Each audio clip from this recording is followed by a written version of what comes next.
This program brought to you by Brewski's Bar and Grill, located in Utica, Minnesota. Your one-stop shop for delicious burgers, fries, pizzas, and more. Ready? 1, 2, 3, let's go. 1, 2, 3, let's do it. George says, welcome to show number 6 of the Sports Wrap with George and Ringer. And well, I can say this, I've been putting it out onto Twitter and my Facebook account, and I had a student in my class today tell me that he watched me on TV. And I said, well, was it good, bad, horrible, awful? Wouldn't say anything. So I thought, well, he didn't agree with any of the bad stuff, so I thought it could have been too bad.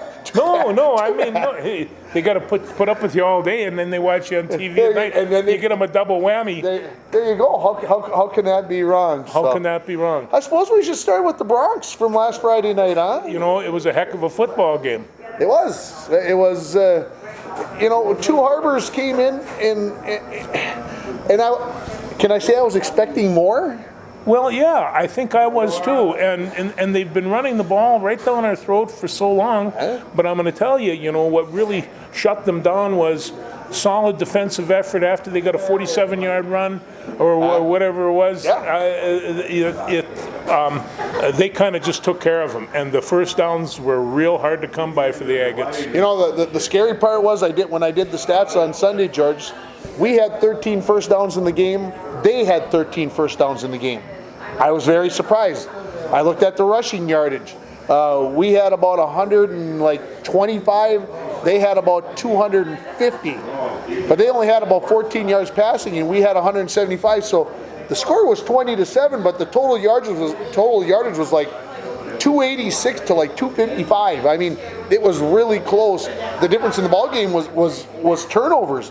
The Broncos didn't turn it over, and Two Harbors did. That was the difference. Well, considering the passing conditions and their top receiver rubbing scum off his hands and trying to keep clean, I thought that they kept the receptions were up real high. Nice job from the receiver. Yeah, I think it was 165 yards passing. I think Jace ended up with on 15 completions. He had another 100+ yards with his feet, which was a big deal.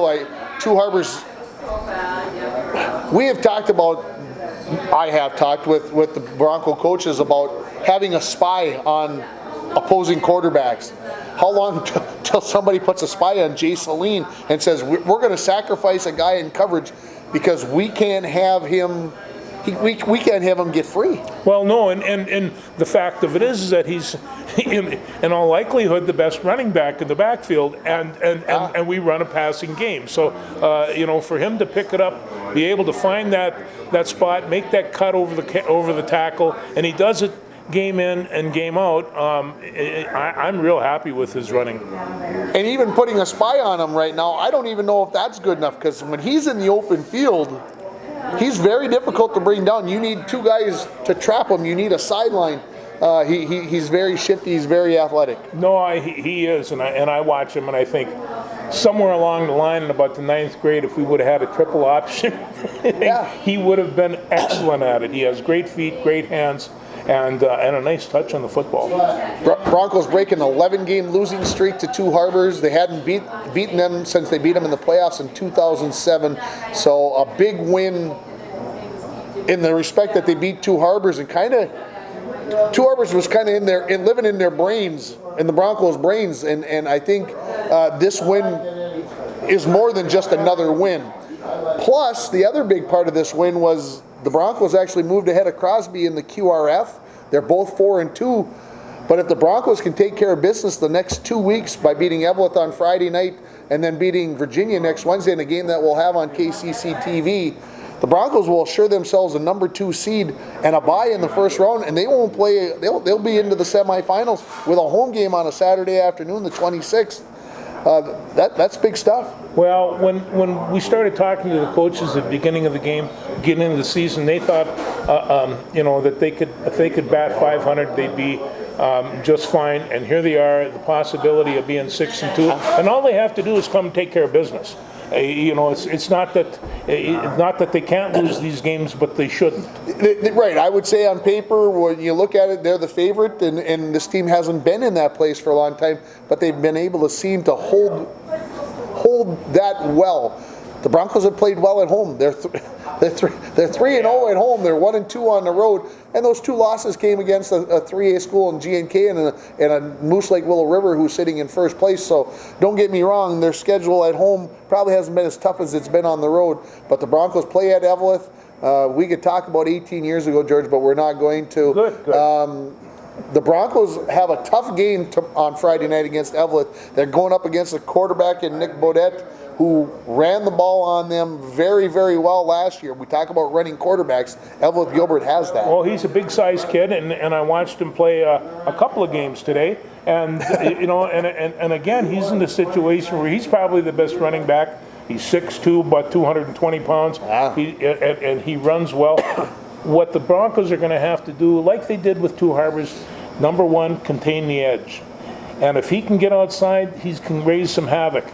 If he can't, that offense really kind of shuts down. But he can drop back. He can give you some throws. Whether or not he has the receivers and that are that outstanding. The teams that we lost to, Moose Lake and particularly Greenway, remember they had 6'6", 6'7" trees out there to catch footballs. Catch footballs, yeah. You're right. Eveleth doesn't have that.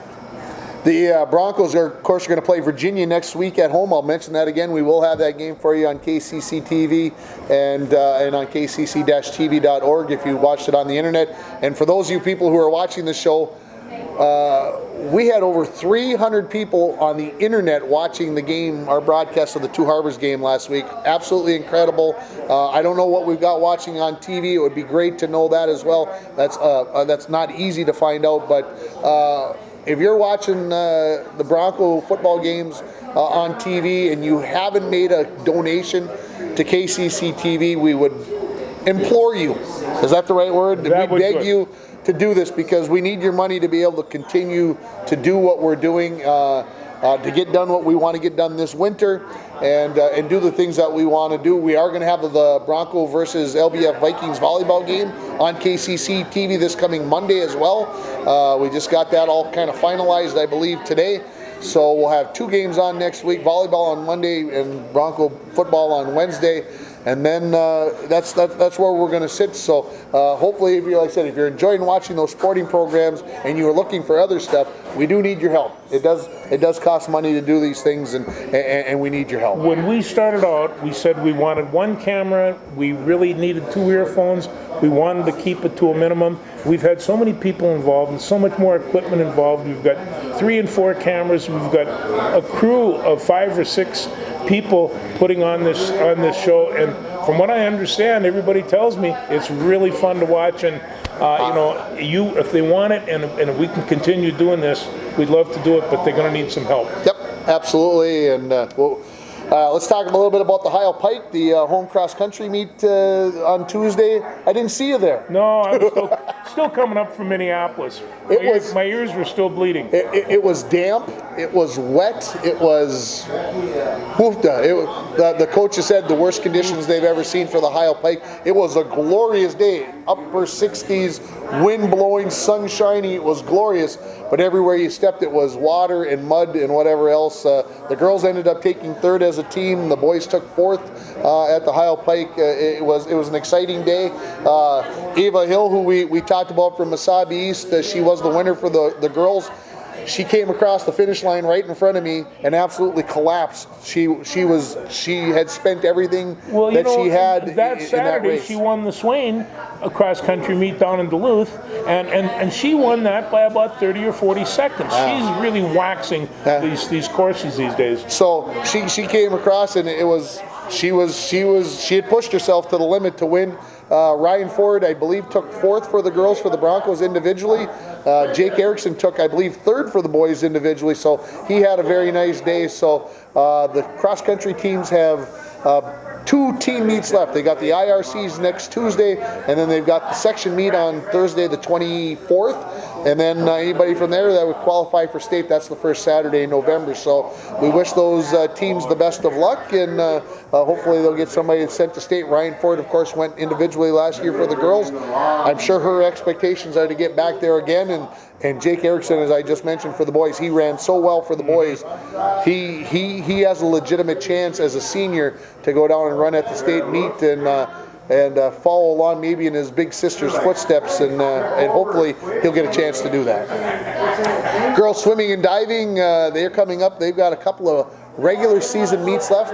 Their last home meet is coming up on Tuesday the 15th, starting at 4:30. So you should get out there and employ those girls on as well to do their best. If you've never been to a swim meet, you should just go. I mean, it's chaos. It's absolute pandemonium. If you like a little screaming, you can live with that. That's a girls swimming and diving meet. It's an incredible. They take on War Road, Roseau, Badger, Greenbush, Middle River on Tuesday.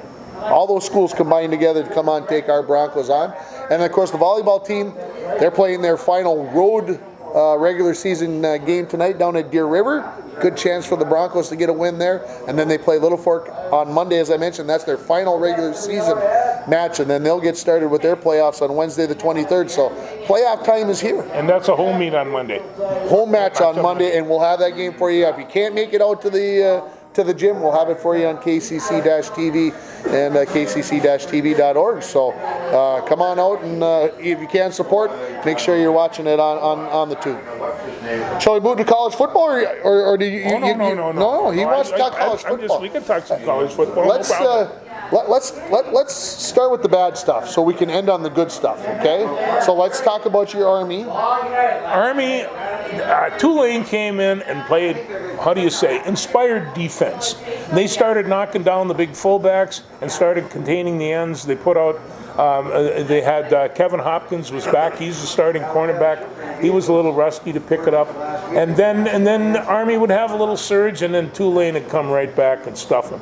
I'd like to say the score was, 42-33 or something like that. But yeah, the score was bigger than that. There was a bigger gap than 9 points. Yeah, I was very surprised when I turned it on mid-second quarter, early second quarter. It was like 21-7 at that point, and you're like, I mean, Army's at home.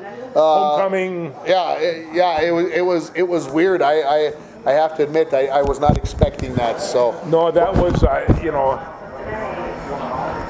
it's one of those things when you watch these teams, you come to expect that they're going to maintain control because they always are able to. I've only seen them in the last 2 years lose 3 games. I guess they've lost 4, I guess. But you come and think, you're just going to go ahead and do those things. Well, Tulane and these coaching staffs, they know a long time ahead before who they're going to play, and so they're probably a little bit more used to the triple option down there, and so but they were prepared. There was no doubt that they were prepared defensively and offensively. And it seems to me though, and I'll say it this way: Army played in Michigan a couple weeks ago in the Big House. Yes. Michigan's got all these superior 5-star athletes. Tulane, who knows anything about Tulane Greenway football? Not a whole lot.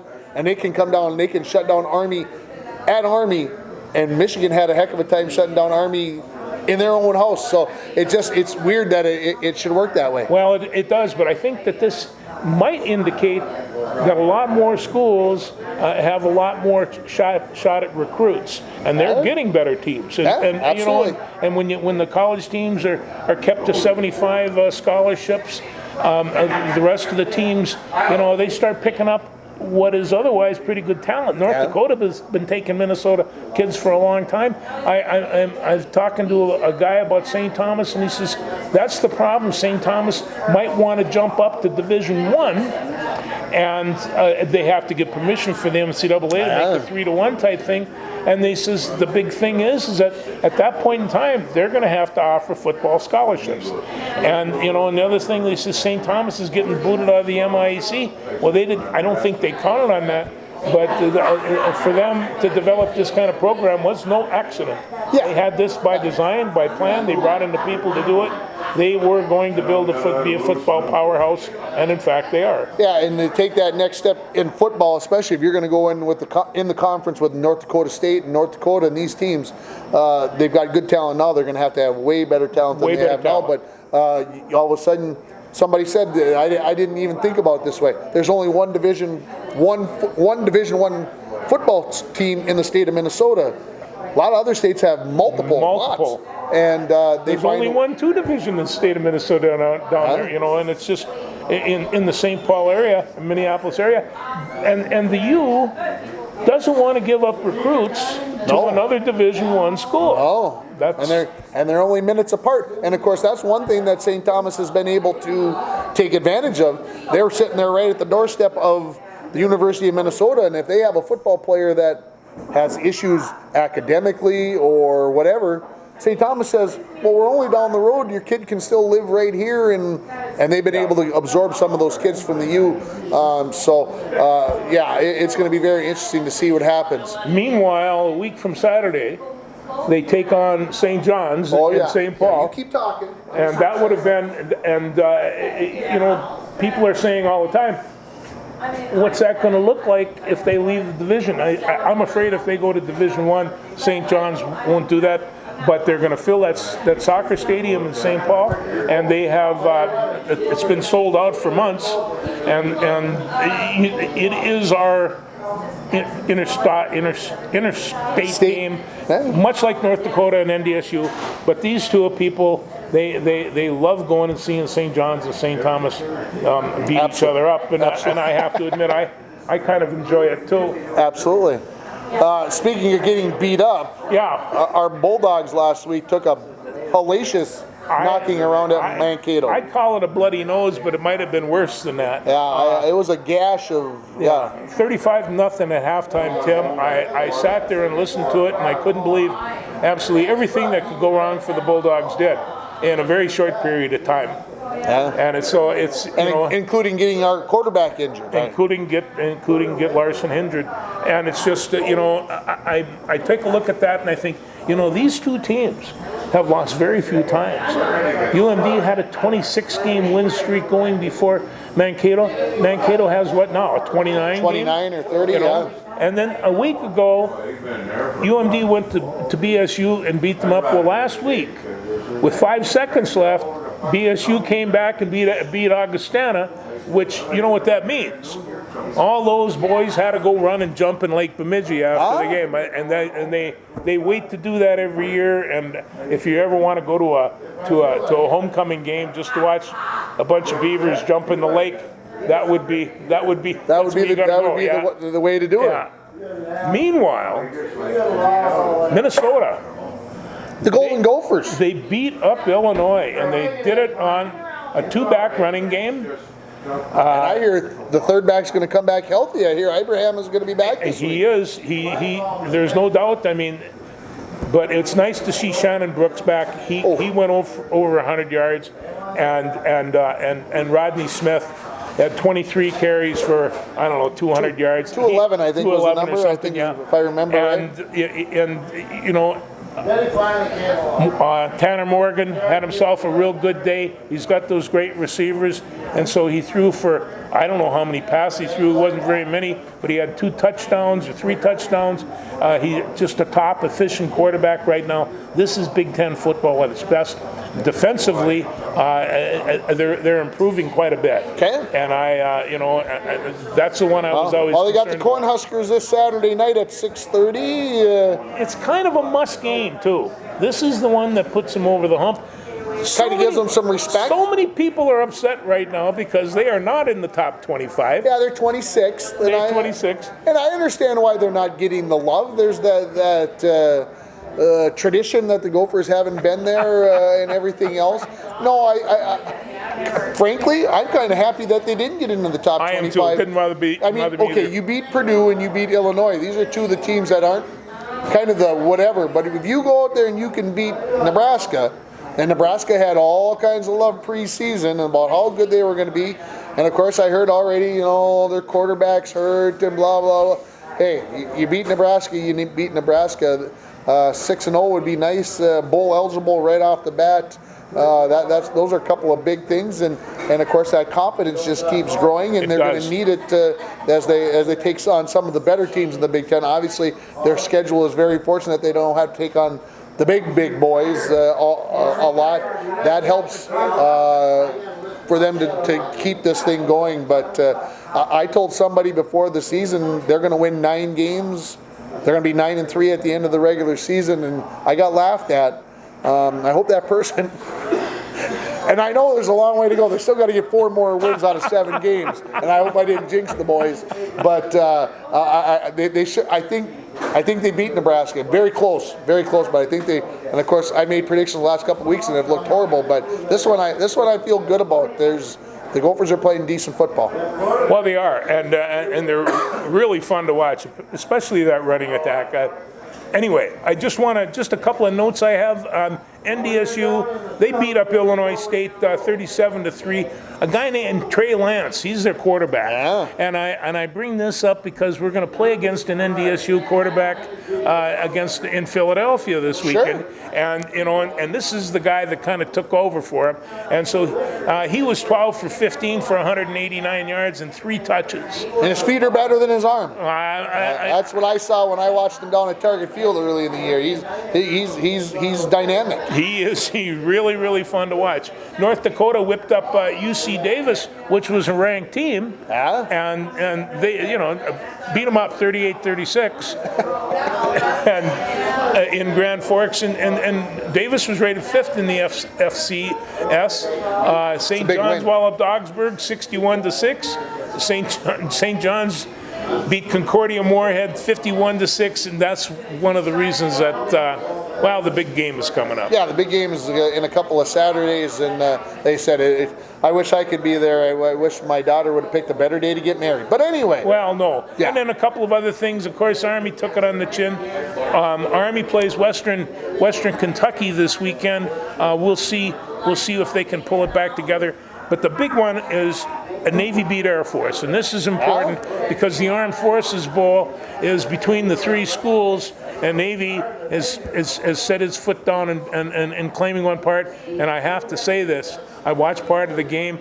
Navy looks good. Okay. I think the Army-Navy game on December 14th is right here. We're going to watch it right here at the Rainier Muni where we're recording this. Oh, right? Well, yeah. This is we have an Army-Navy game. I just assumed it was going to be a party. We do. We have a party. We do. Some other big games. Notre Dame at BSC, but I mean, but Southern Cal's playing pretty well lately. Yeah. And besides, it's a television show. It is that. Michigan State and Wisconsin. Could be interesting. That might be interesting. Like to see the Cheeseheads go down. Wouldn't that be fun? I would think that'd be interesting. And of course, I don't want to get them angry before they play us. No. When we play them, I want them to be thinking that they got that they're God's gift to football. So. Penn State and Iowa. Fun. Iowa played pretty well last week. They lost 10-3 to Michigan, and in the barn, in the big house, and so I thought, just maybe Iowa might be able to give Penn State a yank, and who's to say that? Well, I think they're going to come with a little more chip on their shoulder because I think they think that they're better than Michigan, and then lost. It's going to be an interesting game on Saturday. And night. one I didn't even put down, and I should have, is Oklahoma and Texas. Yeah. This is a traditional head knocker. I mean, number 6 versus number 10 or 11, depending upon which rankings you look at. It's going to be a good one. Although I think Oklahoma. I think wins they will too. By a couple TDs. Florida, LSU, number 7 versus what number 5. What do you think of that? I ragged on Florida last week that they weren't going to be able to stick in with Auburn. They did. That was in Florida. This one's at LSU. I don't think Florida can get it done. I think LSU wins at home. And then number 1 Alabama's at 24 Texas A&M. Another big SEC game. Yes. Alabama coming off of the bye. They're going to be rested up. I don't give Texas A&M much hope. But their hope is that they are playing at home. That should give them something. And I also have the nightcap, of course, Boise State and Hawaii. Boise State wins by about 37. I can't believe the way this team is developed. Yeah. They are playing really good football. Hawaii's not a very good football team. They're gonna put a hurting on them. But they're 3-1. I mean, I don't know who they played. So, shall we talk a little Vikings? Yes, we should. Vikings, nice win last week. It was a great win. The score I don't think showed how well they played, and that was well documented if you watched the game or listened to the game on TV. That they had to settle for a couple field goals, and they could have put the Giants away at halftime. They absolutely dominated the first half, and they kept it interesting for everybody. And you know, I didn't see any naysayers on Facebook this week about our good friend Kirk Cousins or anything about the offensive line or anything. Are they a great team? No, they got lots of work to do. Every team has a lot of work to do. Last week, I think Zimmer knew he had to pull off the let him throw the ball a little bit. You're going to have to. Now they're going to have Philly guessing this week a little bit. What are we going to see? And we saw how dynamic our good friend Delvin Cook can be receiving or running. When he's receiving or big deal. He is really a fine football player, and if he can stay healthy, you know, he's going to be a threat for a long, long time. Somebody said to me, "Look, did you see how he can accelerate?" And I must have said it to the TV like 3 times during the game. Holy crap! Look at him take. He was running away from defenders who had the angle on him, who thought they had the angle on him, and they found out they didn't have the angle on him. It was. He's scary good. Well, he is, and you know, he had 21 carries for 132 yards, and in 52 what did he have for receptions? He had 6 receptions for another 86. This is very rare in a running back to be able to do it that way. It's George Foreman type, or Chuck Foreman. Chuck Foreman. I was going to say, whoa. Yeah, it was a big, and again, some people might say, well, it was the New York Giants. They were 2-14 last year, or whatever they were, 4-12. It doesn't matter. They weren't a good football team last year. And to be honest with you, I don't know how good of a football team they are this year. They were very injured last week with their on their defensive side of the ball. The Vikes were able to take advantage of that. They'll have a tougher time this week with Philly, and Philly is playing in the place where they won the Super Bowl. Does that give them a little advantage? Before we go to Philly, just want to say 3 guys were on a television talk show in New York, and they were talking about how bad they felt about the Twins because they were going to go down in a heap. And he says, and the Viking fans are going to come in on Sunday, and they're going to go back disappointed as well. And I thought, it doesn't necessarily have to be. And I'll tell you why. Hendrick and Barr. And Danielle Hunter. He is turning into my favorite defensive end. I don't like when he runs upfield against the run, though. He sometimes leaves a hole. It's a bad habit that he's got. So fast that he just makes some mistakes when he's on a rush. And he played very well last Sunday. You have to admit, he did. He was big time in there. But that's kind of weird. And I'm glad to say that Thielen and Diggs and the receivers. And they're not having chip on their shoulders. Adam Thielen had himself an incredible game. Yeah, when you get 8 targets and catch 7 balls, I think that was the number I remember hearing. Yeah. That is the one thing that Thielen does is he does when they throw the ball at him, he catches it. 130 yards and 2 touches, so that wasn't too bad. Now, you know, somebody told me one time that if you go to a horse race, it's best to have a horse. And I watched some Google footage of Carson Wentz. He is a horse or a mule. He's 6'5", he's 237 pounds. He sits in that back there and shoos linemen off like flies. It's incredible what he has going for him. And so, you know, whatever it is, the secondary is going to have to perform because Carson Wentz, and what is he in his 4th year?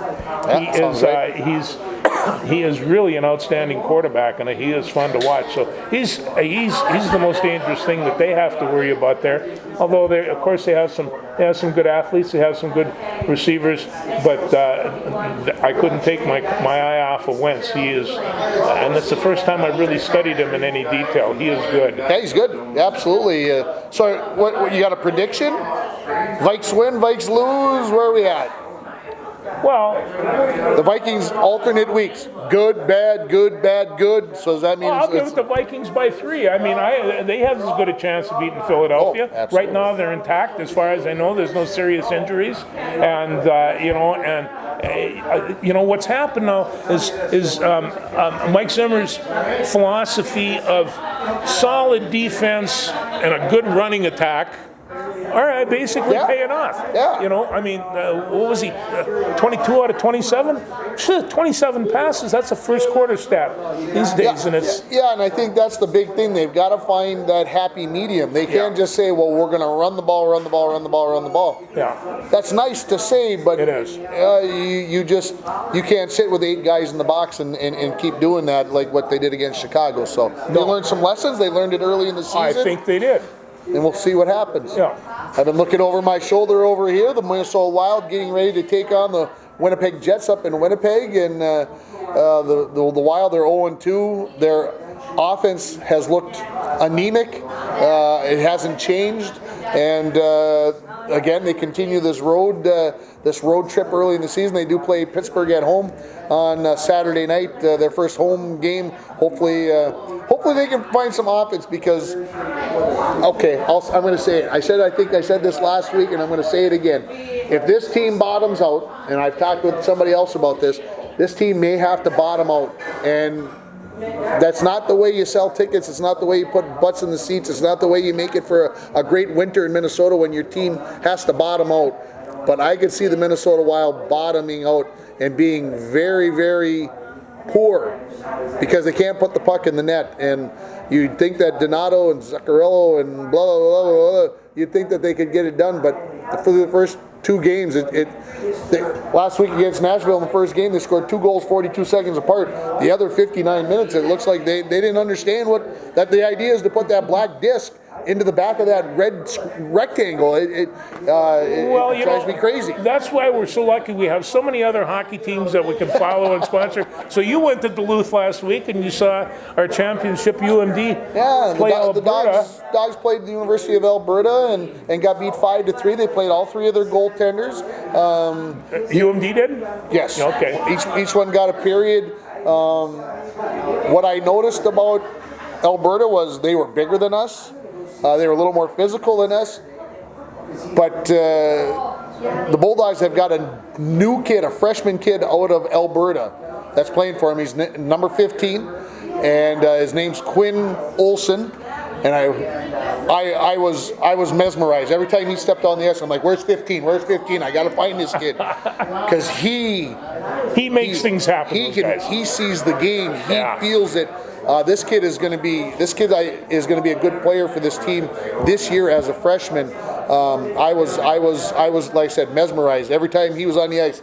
That's all. It was the only guy I was watching was 15. Of course, they got all these other guys back, and they take on UMass Lowell this week. College hockey really gets started in earnest this weekend, and I'm looking forward to watching the game on Saturday night and see how things go. The only bad thing is, of course, tomorrow night, Friday night, they are raising the banner for the championship, and we won't be there. Last year I got to be there because the first game they played at home was against the Gophers, so I got to see the banner go up. This one, I'll just have to get to watch it on TV, but it'll be an exciting start to the season. Again, like I said, they played their guys liberally. They got everybody into the game last week. That's the idea. It was a true exhibition game for the Bulldogs, and let's take it to Lowell tomorrow night and Saturday night. They, I believe, didn't they play Alberta the year before? Yes. And lost. And lost as well. Lost as well, and then it took. So it still took. Apparently they play hockey in Canada then. They do play a little hockey in Canada, and they had a nice team. Like I said, they definitely had a size advantage on the Bulldogs, and I don't know of any other college teams out there that have that kind of size. But if they do, the Bulldogs show that they maybe are a little vulnerable to that. But of course, first college game for a lot of those kids, and so it'll be interesting to see what happens. All right, tell me about the concert. Oh, I'll tell you what. That's what we got to finish up with. We stood up on Hennepin Avenue, and all the people were going into Target for the baseball game on Monday, and we were going inside and listening to Little Feat, and the concert itself, the instrumentation was incredible. But the lead singer is a guy named Paul Beret, and he has a little bit of a liver illness. I don't know where he'd get that, but he had to stay home, and so he couldn't tour for this month. what Little Feet does in January of every year is they go and they get a big complex in the Grill, Jamaica, and they play concerts for a week with all kinds of different musicians in the beach, you know, for a week of just. So you're going to Jamaica in No, Sue laughed and she says that might kill you, so I'm not sure I will. But these guys are willing to try, and they're older than me. The music was really good. The people that were there were enthusiastic. Yeah, we had a good time. I'm glad I went. One sentence about the Twins. Disappointed? What you expected? Yeah, both said last week, I think, that we thought that they might pull it off, but. No, I of course you're disappointed, but you know, when they started, you start reading about some of the injuries that these guys were coping with. Crone, his thumb, and Kepler came back, hadn't played in a couple weeks. Yeah, what I'm disappointed is that I wanted to watch this team play for a long time. Yeah. I don't know what's going to come back in the spring. I'm afraid my friend Nelson Cruz might not. Well. We might be disappointed that we lost to a 100-win team. Yeah. The LA Dodgers, who had the best record in baseball, 106 wins. Right out. They got banged last night by the Nationals, who had to come through the wild card. So, if the Minnesota Twins fans are feeling disappointed, how are the Dodger fans feeling today? They feel like they just got kicked right in the Well, I just know that you know that Washington's going to be playing St. Louis, and my guru down in Minneapolis, he is a Cardinal freak, and so you know what a comeback for them. Yeah, what a comeback for them. And I mean, what was it, 13-1? They just hammered it. 10 in the first innings. So. Yeah, no, that was one of the greatest defensive lapses in playoff history, I believe. But you know, hey, there's still a lot of baseball to be played. Lots of baseball left. And so you know, I just think that Houston's pitching staff is probably going to carry the day before it's over. On the other hand, the Yankees sure can hit turnip, can't they? They sure can. That's going to wrap it up for this week. Thanks, everybody, for watching. Thank you. Thanks, Rainier.